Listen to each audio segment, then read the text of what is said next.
හරියටම හරි. නෑවල සකල ලාස් තමයි ඉතින්. ඉතින් මචං මගේ වගාවට යන්න හම්බුනේම නෑ. සතිය විතර. මේ අද ආයේ බලන්න කැලෙත් ඇවිලා. ඇතුළට ගිහිල්ලා බලමු. මට කැලේ ඇවිල්ලා තියෙන අම්බාන්ට. මේ දරුණු කැලයක් තියෙන්නේ. අප්පා කොස්සත්තක් වැහැල්ලා. මේ වැල ඉවරයි වගේ. හරියටම හරි.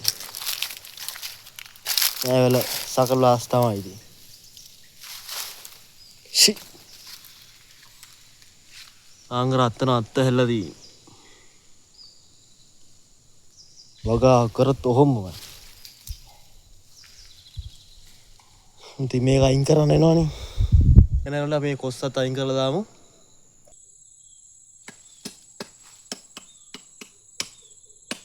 මේ හරිනම් කියන්න විශේෂ දෙයක් නෑ. අතු ටික කපන එක තමයි තියෙන්නේ. ටිකක් වැඩිපුර අතු තියෙනවා කපන්න.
දැන් අතුරේ පැහැ උස්ස ඇති කියලා හිතුණා.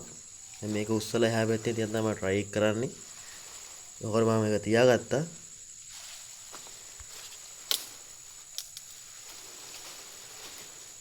ගැම්මටම තියාගත්තා ඉතින් ආයි. තාක් කාලෙවත් එහෙම කිසි සත්තු එහෙම කාලා තිබුණේ නැහැ. තියන් ලොකුම අවුල තමයි ගෙඩි හැදෙන්නේ නැති එක. වැල යනවා විතරයි ගෙඩි හැදෙන්නේ.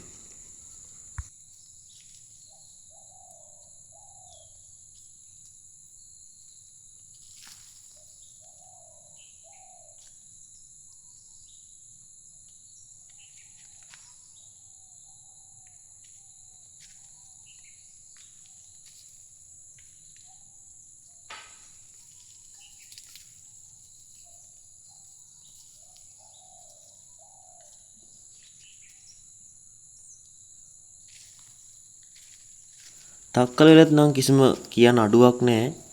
සාමාජය හැදලා තිබුණා. සානෙන් අර වල් කට්ටියක් පොඩ්ඩක් තිබුණා. එහෙමකට ගහේ ගෙඩි නෑ. වැල යනවා විතරයි. මඤ්ඤොක ගසලත් ගහ විතරයි. හැබැයි කාලයක්වත් නෑ.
මගේ සාමාන්‍යයෙන් බටු වගාගෙන නම් ඉතාම හොඳට බටු හැදිලා තිබුණා. අර ගස්සටේ පොඩ්ඩක් කැලේ තිබ්බට හොඳට බටු හැදිලා තිබුණා. මොකද සත්වය කාලේ තිබුණ නෑ කොළ එහෙම. ඊටව නිකන් හොඳටම හැදිලා තිබුණා. ඔය සද්දෙච්චර ගණන් ගන්න එපා හොඳි. ඔය අපේ ගෙට පොඩ්ඩක් පල්ල හැදෙන මොනවා හරි කපනවද හොය. ඉච්චර ගණන් ගන්න එපා. ඒක අයින් කරන්න මට බැරි වුණා.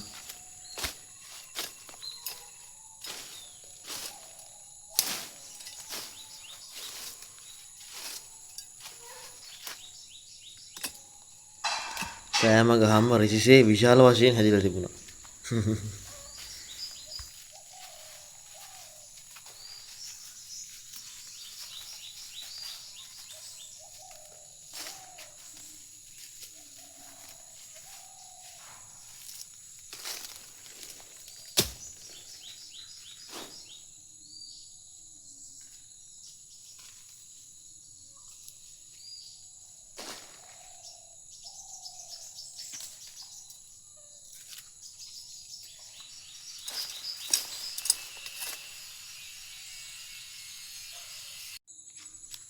මේ පැලවලට නම් ලෙසටම කැනවිලා තියෙන්නේ.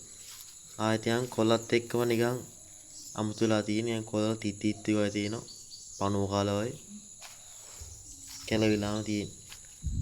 නිකන් අර මේ කරලොත් නිකන් ඒ වගේ නිකන් අමුතු ලයින් එකකට වෙලා තියෙන්නේ.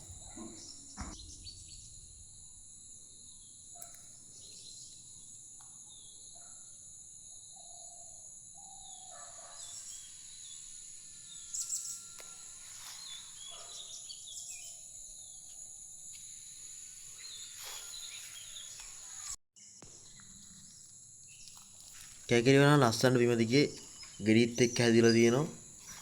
හරිම ලස්සනට.